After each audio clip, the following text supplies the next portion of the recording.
유엔 자유권규약위원회가 29건에 달하는 질의서를 최근 북한 당국에 보내고 생명권 침해 등 여러 사안에 대해 해명을 요구했습니다. 이런 가운데 북한 정권은 주요 인권 관련 국제협력과 관련해 20년 가까이 보고서를 제출하지 않는 등 당사국 의무를 이행하지 않고 있는 것으로 나타났습니다. 오택성 기자입니다. 유엔 시민적 정치적 권리에 관한 국제규약의 이행 상황을 감독하는 자유권규약위원회는 지난 23일 북한 당국에 보고 전 쟁점 목록을 보냈습니다. 총 29개 분야에 걸쳐 북한 당국에 시민적, 정치적 권리에 관한 국제규약을 어떻게 시행하고 보호하며 입법 조치를 하는지 관련 정보를 제출할 것을 요구한 겁니다.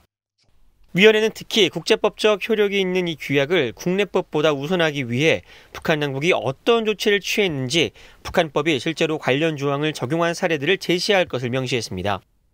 또 북한의 당과 사회 안정성 등에 완연한 것으로 알려진 부정부패 척결을 위한 조치들과 신종 코로나 바이러스 대응 조치가 집회와 이동의 자유나 생명권을 침해했는지 여부, 또 가정폭력 등 여성폭력, 구금시설 내 성폭행, 강제 낙태 등 여성에 대한 모욕적 대우에 대한 북한 당국의 대응도 설명이 필요하다고 강조했습니다.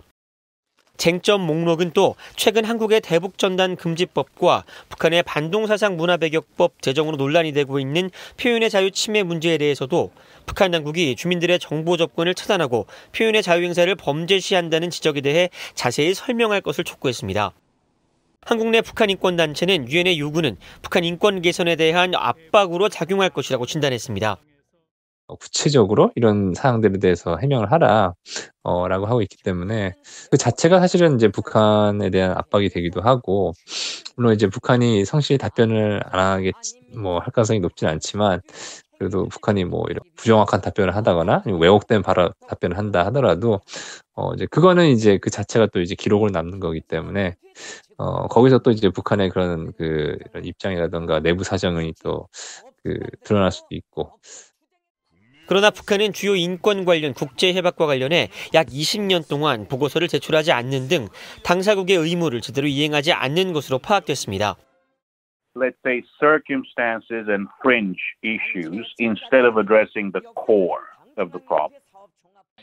북한인권위원회의 스칼라튜 사무총장은 북한이 유엔에서 지도부에 대한 인권 비난을 회피하고 미국 등 다른 서방 국가들의 인권 기록을 역으로 공격하면서 정상국가 이미지를 선전하기 위해 핵심 협약을 무시한 채 제한적으로 협조하는 기존 전략을 고수할 것이라고 지적했습니다.